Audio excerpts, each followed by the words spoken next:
Gracias amigos de Vea Canal por estar en sintonía. Karina González de Rodman es mi nombre. Pues hoy es un día lunes, un día en el que el pueblo de Guatemala sigue indignado. El que hayan pasado un montón de relajos, gente abusiva, violadora de derechos humanos, supuestos estudiantes con la cara y los rostros tapados, estas personas haciendo actos vandálicos, sin saber realmente, porque ninguno estaba identificado como estudiante sancarlista. Yo estuve al lado de gente de la EU y de la San Carlos y que se estaban comportando de una manera completamente pacífica. El día sábado estuve detrás de la tarima, el día sábado en el parque se cantó el himno nacional, las consignas eran protestamos en paz. Pero el día de ayer, ustedes ya saben, personas que se hacen llamar representantes de la sociedad civil, como Brenda Hernández, me atacó verbalmente e incitó a la gente que me atacara verbalmente y físicamente. De eso hablaremos en el Ministerio Público, porque yo sí voy a actuar con la ley en la mano, porque ni ella ni nadie me va a impedir a mí que yo haga mi trabajo periodístico como lo he venido haciendo y desarrollando. Así que ella me identificó inmediatamente, al igual que otro montón de gente que me agredió. Pero ese es otro tema. Yo no me puedo distraer con esa gente que se hace llamar de la sociedad civil, que a mí no me representan y que jamás, nunca yo he actuado de la manera en la que ellos actúan. Sin embargo, en los tweets yo les contesté ayer que están bienvenidos a mi canal, un canal privado que siempre ha estado a favor de todas las luchas sociales y en contra de la corrupción, llamando las cosas por su nombre, a que vengan a mi canal y que se desahoguen y que nos cuenten la verdad de sus luchas. Pero ese tema lo dejo ya a un lado y en tribunales nos vemos y en el MP, ¿verdad? Ahí está, llegué. Ahora quiero hablar de temas muy importantes y para eso tengo en la línea a Roberto Alejos. Gracias, Robertillo, por estar con nosotros nuevamente otro lunes.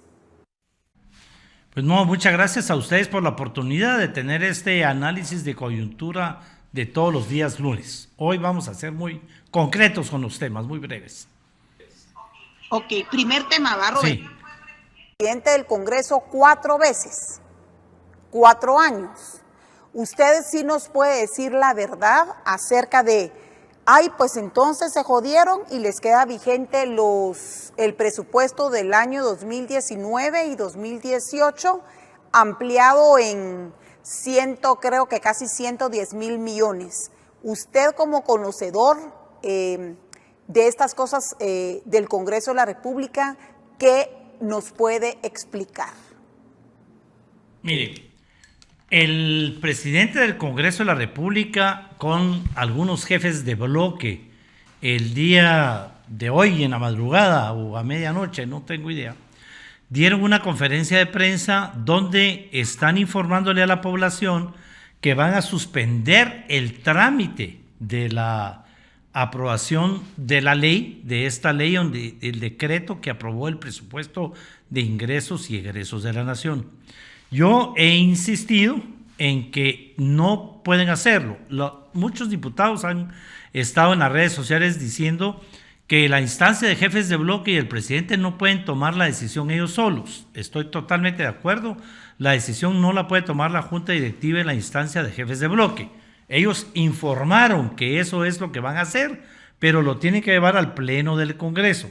Sin embargo, en el pleno del Congreso, ellos pretenden usar un precedente, que es lo que enfocaron en la conferencia de prensa, que se usó en el 2017. Sin embargo, quiero insistir en lo que he estado insistiendo en redes sociales, en que no es posible.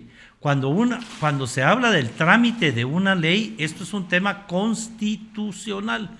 Y en el artículo 5 de la ley del organismo legislativo dice muy claro que los precedentes, ¿verdad? En este caso que el precedente es para el debate legislativo, no para temas de aprobación de la ley, no para el trámite de la ley. Por lo tanto, este precedente no se puede usar.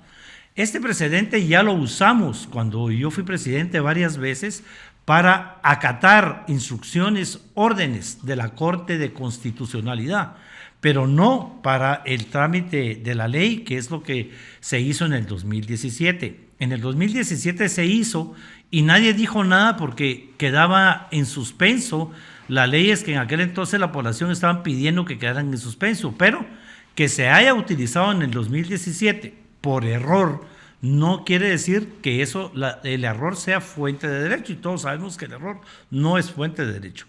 En un criterio, analizándolo cuidadosamente, este precedente no puede ser usado, el precedente solo puede ser usado para temas de debate, solo el Pleno puede tomar la decisión, pero la ley ya fue aprobada, por lo tanto no pueden suspenderlo, está en camino a la presidencia y es el presidente de la República quien tiene que vetarlo si él va a hacer caso al llamado de la población. Lo más recomendable para el país sería que el presidente lo vete, que quede en vigencia el presupuesto del 2018, que fue el que quedó en vigencia en el 2019, y en enero el presidente, después de un diálogo con los distintos sectores, presente una iniciativa de ley para reformar este presupuesto. Entonces este presupuesto ya tiene que tener corregidos todos los errores que la población y sus distintos sectores están diciendo. Porque el presidente tiene que entender que todo el mundo lo que le está es dando consejos o solicitudes o peticiones de acuerdo a su punto de vista. Nadie quiere que nos endeudemos tanto como nos estamos endeudando. Ese es uno de los temas. 2, la gente no quiere que haya un hoyo fiscal del tamaño que se creó ese hoyo fiscal. Después del audio que lamentablemente se le filtró al ministro de Finanzas, la población no quiere continuar con esa farsa de los programas sociales que producto de la pandemia. Y también hay otros temas relacionados con lo que se le quitó al PDH, lo que se le quitó al organismo judicial, la Universidad de San Carlos con el tema de su presupuesto. Todos estos temas son los temas que tienen que ir a debate. Por supuesto, el tema que tiene que ver con la desnutrición, que es lo que más le ha dolido a la población, que seamos número 1 en el mundo, entre los países con problemas de desnutrición, y no le estemos asignando dinero al tema de la desnutrición. La población no quiere ver tanta plata en el Ministerio de Comunicaciones porque se sabe que el Ministerio de Comunicaciones es la fuente de corrupción y la fuente de negociación a través de los distintos proyectos. Eso es lo que la gente salió diciendo. No hubo un solo sector de la población que saliera defendiendo el presupuesto. El presidente tiene que entender que entonces tiene que vetar el presupuesto y aprovechar esta oportunidad para presentar una iniciativa de ley para corregir el presupuesto del 2018-2019, que es el que quedaría en vigencia si vamos a respetar la ley. Porque aquí el consejo es para el señor presidente del Congreso. No puede usar ese precedente que se usó en el 2017, porque en el 2017 se usó por error, no se debió haber usado, y de acuerdo al artículo 5 de la ley del organismo legislativo, el precedente es para debates. Los precedentes son para debates, no para el trámite de la ley. De manera que lo aconsejable aquí es el presidente debe recibir, como estaba planificado y como manda la ley y la Constitución, la ley, el presidente la debe de vetar, el presidente se debe poner de acuerdo con todos los sectores de la población que tengan algo que decir en relación al presupuesto y presentar en enero una nueva iniciativa de ley, porque tampoco vamos a correr ahorita de que el presidente lo vete y haya 2 o 3 días y presentar otra vez un presupuesto que no está bien estudiado y bien trabajado. El presidente tiene los votos y con esos votos puede realmente discutir un presupuesto que le dé estabilidad al país y un presupuesto que cumpla con los requisitos que deben de cumplir. Ese es el consejo que se le da al presidente, eso es lo que motivó las manifestaciones. Después ya hubo otras razones de las que podemos hablar más adelante, lo que planteó el señor vicepresidente de la República y todo lo que se planteó después, pero lo que realmente provocó las manifestaciones fue el tema de un presupuesto con todos estos problemas. Yo creo que esa fue la última gota, esa fue la guinda del pastel o la guinda del helado, fue claro, lo del presupuesto, porque es una acumulación de actos irracionales, corruptos, poco transparentes y un derroche de dinero. Ahí está, por ejemplo, no es el presupuesto, es la corrupción, es el nepotismo, es la narcopolítica, es el pacto de corruptos, es la cooptación de la Corte Suprema, de la CC, del TSE, es que ellos llegaron de una manera fraudulenta. Entonces estamos construyendo estados sobre una arena movediza, ¿verdad? Sobre algo que no tiene legitimidad. porque el tema del fraude electoral, por ejemplo, es un tema que todavía el Ministerio Público está parcialmente dormido, y sí y no, entonces no hay legitimidad ni siquiera en las autoridades que están ahorita en el gobierno. Pero no es que la protesta, al menos en la gente que yo conozco, porque el día sábado habían muchos empresarios, gente empleada, gente de universidades, llegó mi familia, gente de la Universidad del Valle, gente de la Universidad Landívar, estaba Eduardo Prado, estaba la APG, Miguel Ángel Alvisures, también tuve el gusto de saludarlo. Mucha gente estaba ahí, pero no es... yo creo que la APG ha sacado no sé qué cantidad de comunicados. Es la mordaza al acceso a la información pública, es exageradamente mucho. Que después hubo gente que hizo actos delictivos, eso no se puede negar, y los videos hablan por sí solos, y el MP se debe de apresurar con las investigaciones para que no se cree más malestar, porque hubo gente que legítimamente salió a protestar por tanta cosa, por tantísima cosa, porque este ha sido el peor de los gobiernos corruptos. Se han hablado de otros anteriores que se han quedado completamente en pañales, así que lo del presupuesto es lo último, es lo que rebalsó la gota del vaso, no es lo primordial. Roberto, no sé si está de acuerdo conmigo. Lo que sucede, Karina, es que cuando el Congreso aprueba este presupuesto y sale inmediatamente distintos sectores, desde CACIF, las distintas cámaras, las iglesias evangélicas, la iglesia católica, los sectores académicos, etcétera, etcétera, etcétera, hablando del presupuesto, cada quien habló de la parte en la que se siente molesto, y esto tiene que ver con un todo del gobierno.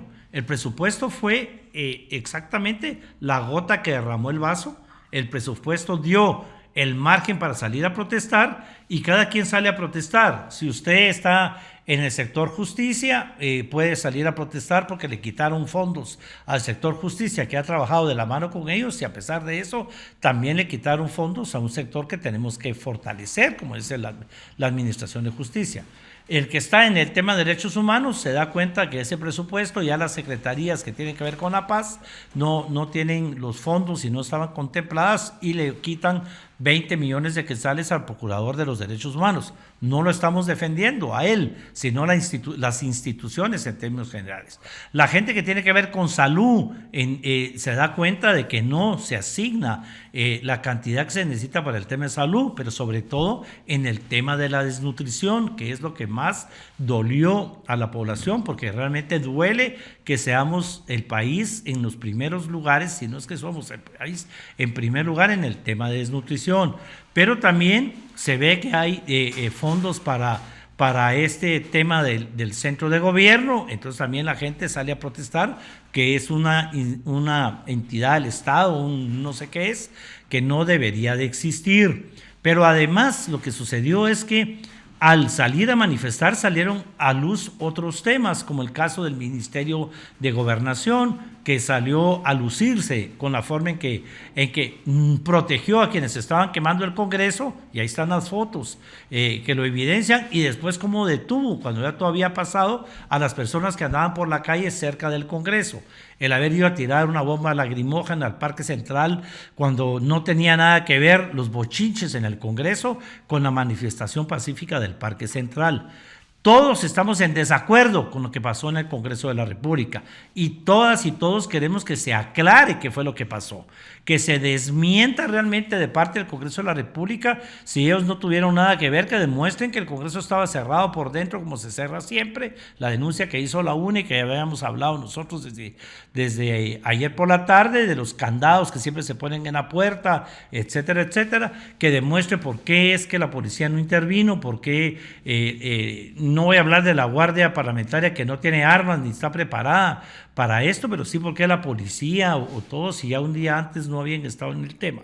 Pero también, digamos, que se que haya responsabilidad sobre la gente que realmente le prendió fuego al Congreso. No es que estemos protegiendo, venga de donde venga, el tema del Congreso debe ser aclarado por el Ministerio Público, debe buscar las pruebas, debe presentar la demanda y deben de pagarse las consecuencias para quien se metió al Congreso de la República y quemó las instalaciones, para que quede claro de una vez de dónde vino esto, con pruebas. Eso es sumamente importante, porque la manifestación se dio provocada por el presupuesto, pero insistimos, el presupuesto fue la gota que derramó el vaso, y el presupuesto se presta porque presta para hablar de todos los temas en donde la gente está dolida, ya sea los programas sociales, ya sea centro de gobierno, ya sea el tema de salud, el tema de desnutrición, administración de justicia, etcétera, etcétera, etcétera.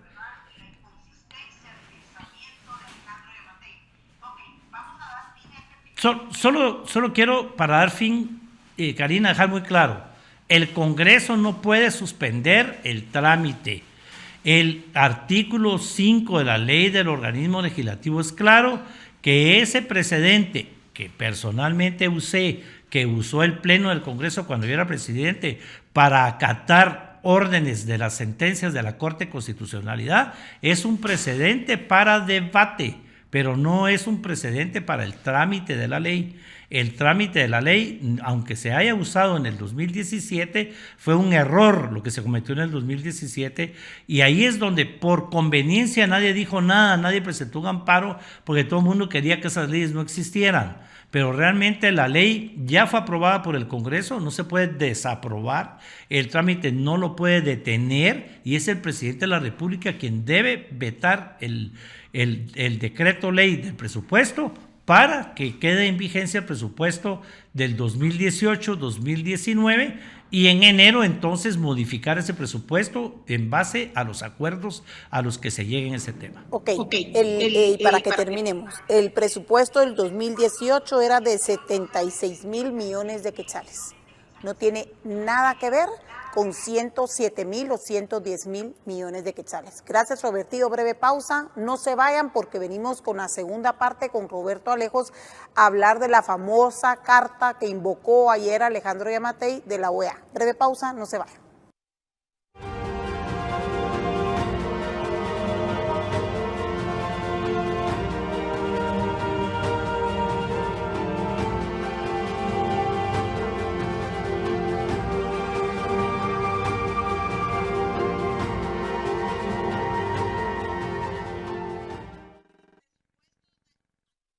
Muy bien, gracias amigos de Vea Canal por seguir en sintonía. Roberto Alejos está en el segundo segmento con nosotros. Hoy es lunes. ¿Lunes qué es hoy, Mirna? Lunes 23. Lunes 23 de noviembre del año 2020. Robertillo, hablemos ahora de la famosa carta que invocó Alejandro Yamatei ayer antes de hacer una reunión obscura, poco transparente en el Ministerio de la Defensa. Bueno, en la noche, a altas horas de la noche, aquí está el comunicado del gobierno y él dice que siempre sí va a invocar la carta de la OEA. Cuéntenos de qué se trata la famosa carta de la OEA, Roberto. Bueno, esta es una situación, digamos, que obliga a la OEA a defender las democracias en los países miembros de la Organización de Estados Americanos. Es básicamente esa su función. Al invocarla, él de alguna manera lo que está es quejándose de que le están dando golpe de Estado, como lo dice precisamente su escrito, quejándose de que se está rompiendo el orden institucional. Y la verdad es que hay que aprovechar para decir al presidente que en ningún momento cuando se manifestó la gente salió a darle un golpe de Estado, ni tampoco a incentivar que se diera un golpe de Estado. Realmente inició todo el tema relacionado con vete el presupuesto y haga un presupuesto de acuerdo a la conciencia y a lo que los guatemaltecos y guatemaltecas quieren. Así empezó todo el tema. El señor vicepresidente le sugirió al presidente de la República que renunciaran los dos. Tampoco es golpe de Estado. Si renuncian los dos, hay un procedimiento constitucional para que renuncie el presidente, el vicepresidente sube y asume como presidente, él propone la terna para elegir al vicepresidente, entonces renuncia el vicepresidente ya en funciones de presidente y sube el vicepresidente electo y ya propondría quién sería el vicepresidente y no se rompe el orden constitucional bajo ningún punto de vista. No se trata de un golpe de Estado ni aún con la propuesta del vicepresidente de la República. La población en ningún momento estuvo provocando un golpe de Estado si se está ejerciendo su derecho a la libre protesta. Sin embargo, esta solicitud tiene que ser conocida en el Pleno de la Organización de Estados Americanos. Ahí es donde se debe tomar la decisión si consideran que realmente amerita que la OEA intervenga. La OEA, como ustedes saben, no pasa por su mejor momento precisamente, pero sigue siendo la Organización de Estados Americanos y en base a esta carta pues tiene la obligación de defender las democracias. Si la OEA, a pesar del desprestigio que tiene, porque no está, repito, en su mejor momento, aceptara y viene a colocar un diálogo en Guatemala, yo creo que el presidente de la República a partir de ese momento está perdiendo cierto poder porque él no puede convocar a la OEA, dejar que la OEA venga, instale un diálogo y después decidir él a qué sectores invita y a qué sectores no invita. Aquí el diálogo, si se da a través de OEA, es un diálogo con todos los sectores de la población, todos los sectores, incluso como lo mencionó él en su comunicado, todos los sectores políticos. Y estos sectores políticos en este diálogo le van a pedir exactamente lo mismo que está pidiendo la población. No va a haber ninguna variante. Van a ser, diría yo, que más a través del diálogo las solicitudes que se hagan en los distintos sectores. La primera de ellas va a ser el tema presupuestario, pero ese tema presupuestario tiene que ir acompañado del tema de la paz, todos los temas relacionados con las secretarías y funciones y todo el tema de mantener los acuerdos de paz, todo el tema de derechos humanos del que habla la Constitución, que no tiene nada que ver con solo la Procuraduría de Derechos Humanos, sino en términos generales respetar el tema de los derechos humanos que es ampliamente explicado en la Constitución Política de la República de Guatemala y que en muchos temas por lo de la pandemia, por los estados de sitio, de calamidad, etcétera, etcétera, no se han estado cumpliendo del todo. Va a hablarle precisamente de los principales problemas de salud, educación y seguridad, en donde, por supuesto, van a pedir que esos tres temas sean los principales en materia presupuestaria y en materia de quién dirija esos ministerios, ¿verdad? Roberto, entonces digamos que... Fue la que invocó Otto Pérez Molina días, horas antes de que el pueblo se manifestase y lo sacase. Ahí tampoco hubo un golpe de Estado. Pues el pueblo llegó, manifestó y como democracia quiere decir el poder está en manos de la población.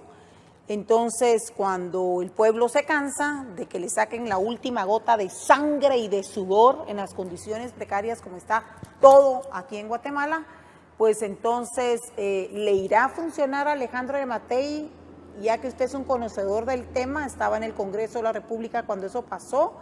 Explíquenme un poquito esa parte, por favor. En el caso del Partido Patriota, se sabía y fue muy obvio cuando el vicepresidente de los Estados Unidos hizo la visita a este país y pidió que su homóloga, la señora vicepresidenta, no estuviera presente. Más obvio no pudo ser el decir venimos a pedirle la cabeza de la señora vicepresidenta porque tenemos pruebas de en qué delitos está ella relacionada. Y Otto Pérez como presidente no accedió, no cedió a la petición y entonces hubo que sacar muestras de sus delitos y eso provocó que el Ministerio Público presentara la demanda y la denuncia. Eso se convirtió en un antejuicio, el antejuicio se fue hacia el Congreso y ella renunció antes de que el Congreso le quitara el derecho de antejuicio.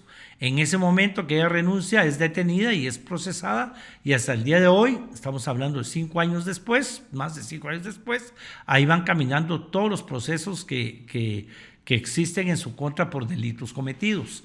Y entonces... ¿Usted cree que eso pasar ahorita? Porque si todos sabemos que hay muchas investigaciones exageradamente bien encaminadas y terminadas de toda la corrupción y los desmanes que han tenido diferentes miembros de este gobierno, y Alejandro Yamatei no sería la excepción, ni su conviviente Luis Miguel Martínez.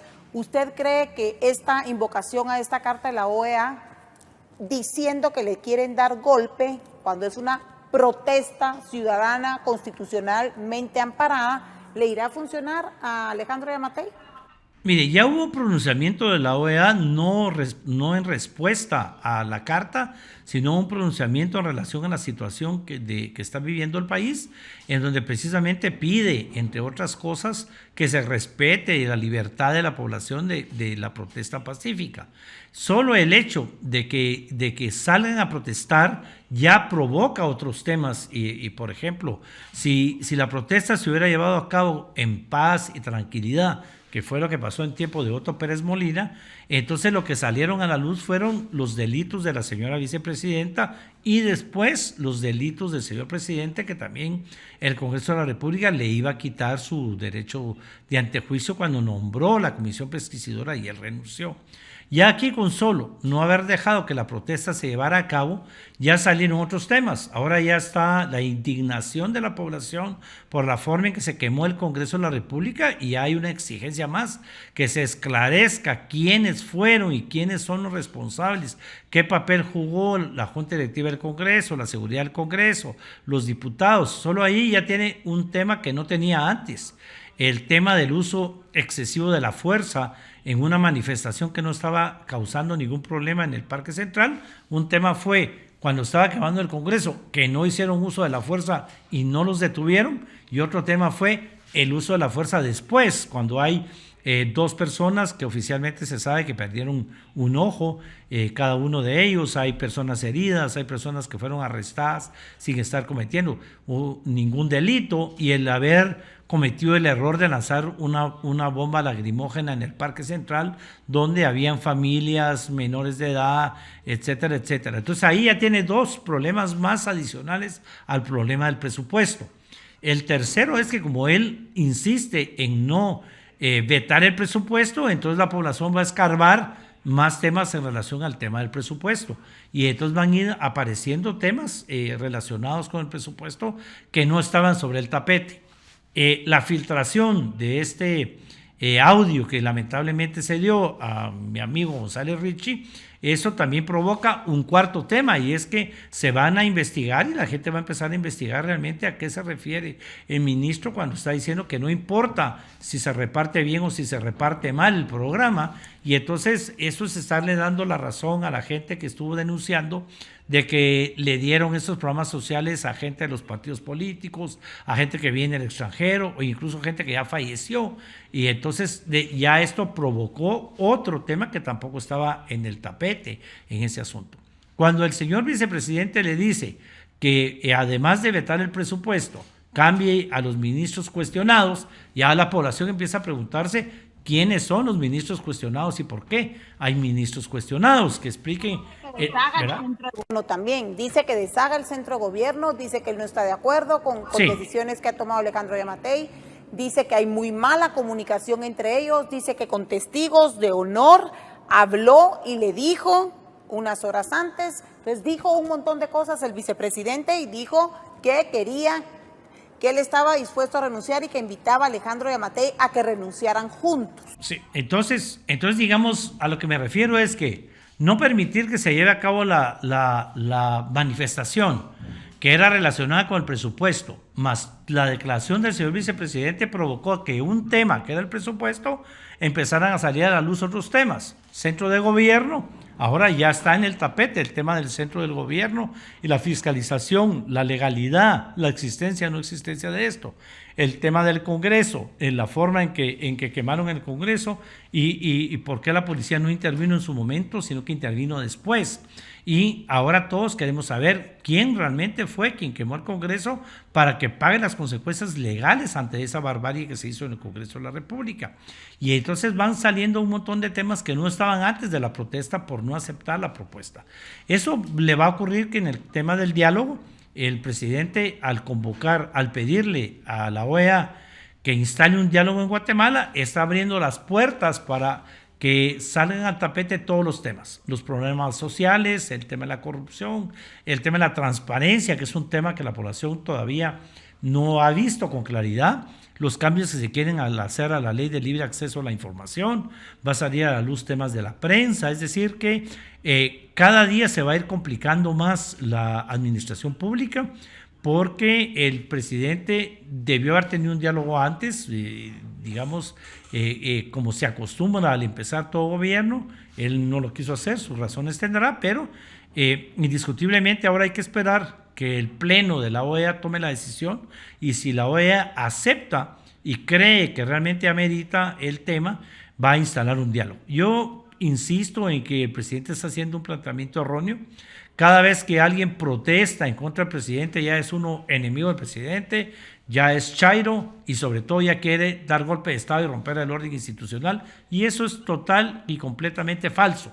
Si alguien respeta el Estado de Derecho, si alguien respeta la institucionalidad, por más acusaciones que nos hagan, somos los constituyentes que fuimos quienes peleamos porque esa Constitución entrara en vigencia y porque esa Constitución se respete y se mantenga. Y precisamente la Constitución abre las puertas a ese tipo de problemas.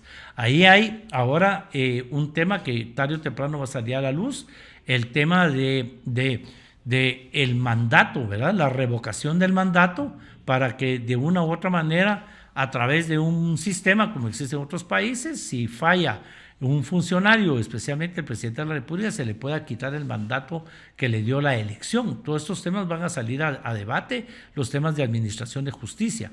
Si la OEA considera que la carta amerita que se instale un diálogo en el país, ¿verdad? Voy a hacer una pregunta para terminar, Robert. Que tengo aquí a Mariano Portillo. Robertillo, una pregunta más. ¿Irá a ser otra cortina de humo? Porque yo todavía, hasta que el Ministerio Público no saque bien las investigaciones de quiénes son los actores intelectuales, de que si identifique bien a las personas que entraron a cometer este acto delictivo al Congreso de la República, que es repudiable, ¿irá a hacer esta cartita ganar tiempo y otro distractor para calmar los ánimos de la población, y que ya viene la Navidad y que siempre sí, que siempre no, y con pendejadas? ¿Será que lo que quiere Alejandro Yamatei es otra cortina de humo para recomponerse y volver a agarrar sus tentáculos dentro de empresarios muy fuertes que lo puedan proteger dentro de la cúpula del CACIF? Porque no todos los del CACIF piensan igual, sino que es la cúpula del CACIF la que toma las decisiones por el resto. ¿Me entiende lo que le estoy tratando de decir? Sí, claro que sí. Yo creo que quien aconsejó al presidente en escribirle y mandar esta carta, invocando la carta de la OEA, lo hizo pensando en que esto era una salida de traer a alguien neutral para iniciar un diálogo. El presidente de la República puede calmar las aguas él, tomando decisiones concretas y serias, empezando por vetar el presupuesto, porque esta salida, vuelvo a insistir, de que sea el Congreso que sospese el trámite, no es legal, no se puede hacer. El presidente no debe liberarse ni hacerse a un lado de la responsabilidad de vetar el presupuesto para calmar las aguas.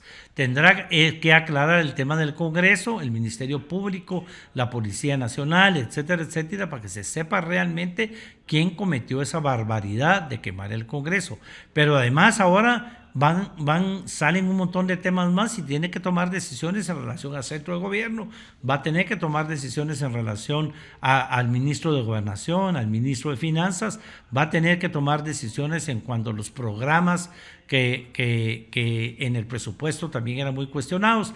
Tiene que asignar fondos en el tema de la alimentación y todo el tema de la desnutrición, que es un tema exageradamente importante en este país. Es decir, él tiene suficientes temas para que resolver, porque se le fue complicando la situación a raíz de la forma en que se manejó la manifestación.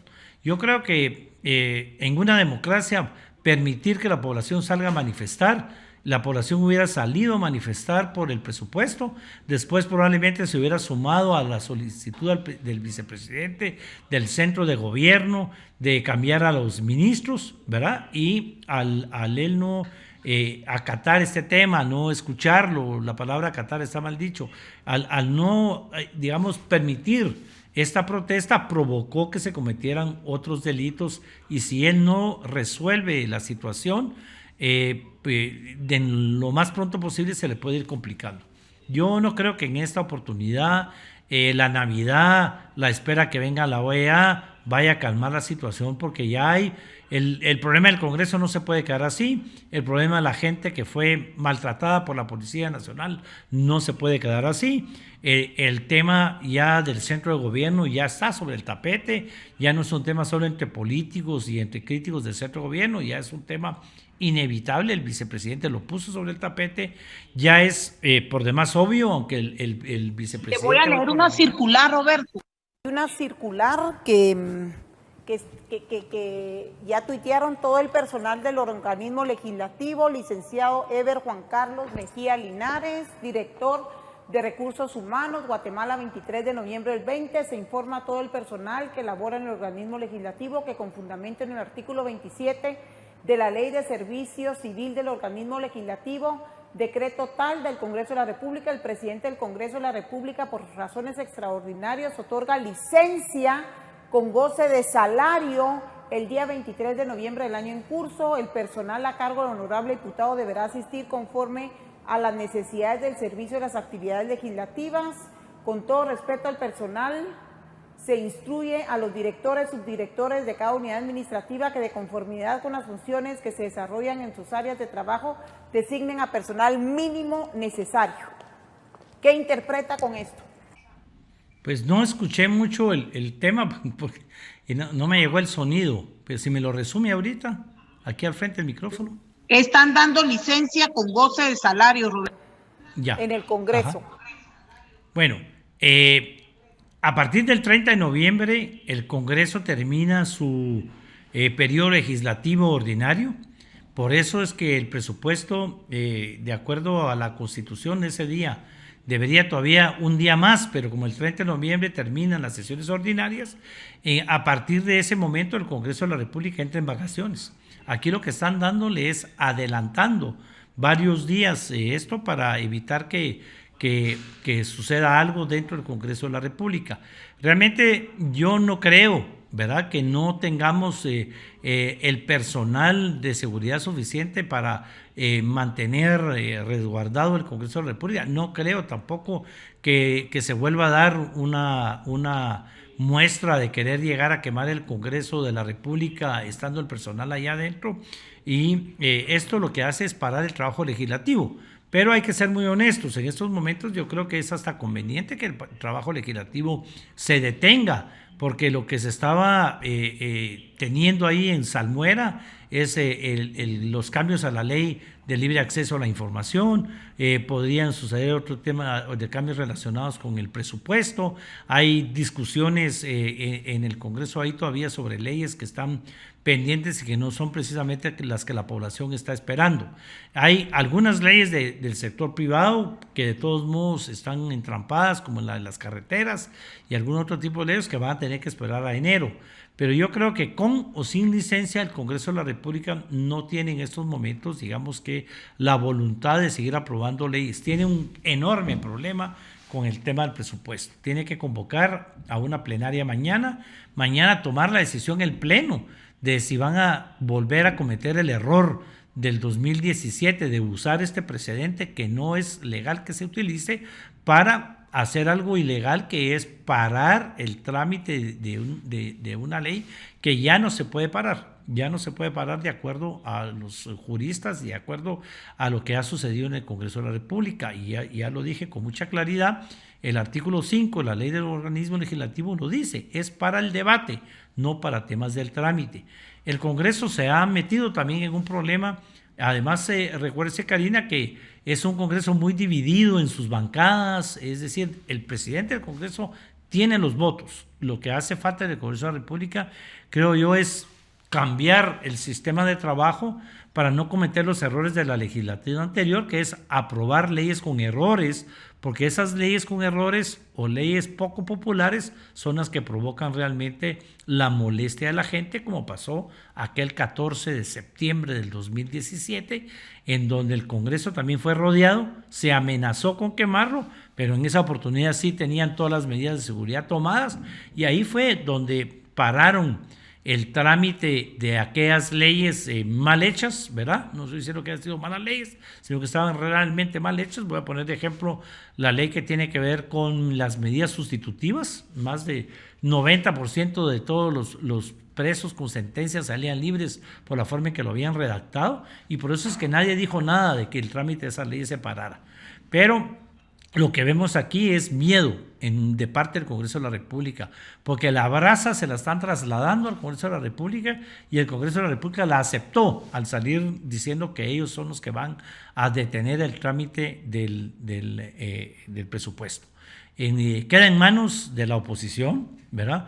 No simplemente pronunciar discursos, sino hacer propuestas concretas el día de mañana, si es que mañana se convoca la plenaria, para hacer ver que es la responsabilidad del presidente de la República, no es responsabilidad del Congreso de la República quitarle esta papa caliente, esta brasa al presidente. Y el presidente calmaría muchísimo las aguas, y creo que además sería lo correcto el vetar el presupuesto para poder sentarse durante el mes de diciembre a discutir una nueva propuesta, y en enero presentar una propuesta consensuada de un presupuesto lo más decente que se pueda en este país superendeudado, en este país que no llega a la meta de recaudación fiscal, en este país lleno de tantos problemas de corrupción, en un Estado que no funciona, aunque la gente diga que sí funciona, y que eso ya hace que el presupuesto se vuelva más difícil ante un plan de gobierno que quiere, de alguna manera, de acuerdo a su ideología,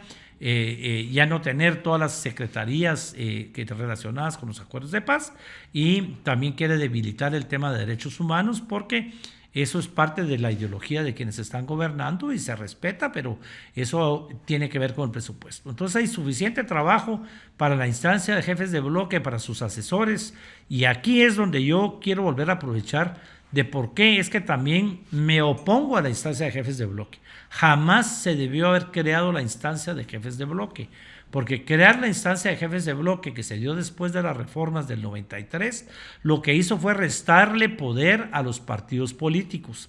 Las decisiones se discutían en los partidos políticos, en los comités ejecutivos de los partidos políticos, y es el comité ejecutivo del partido el que da instrucciones a su bancada a través de su jefe de bloque. En estos momentos el jefe de bloque se vuelve más poderoso que el secretario general, más poderoso que el comité ejecutivo, y es el jefe de bloque y el subjefe el que toma las decisiones de acuerdo al sentir de la bancada, y al sentir, al miedo, a la presión o a lo que les convenga, y eso ha venido a debilitar el sistema de partidos políticos enormemente.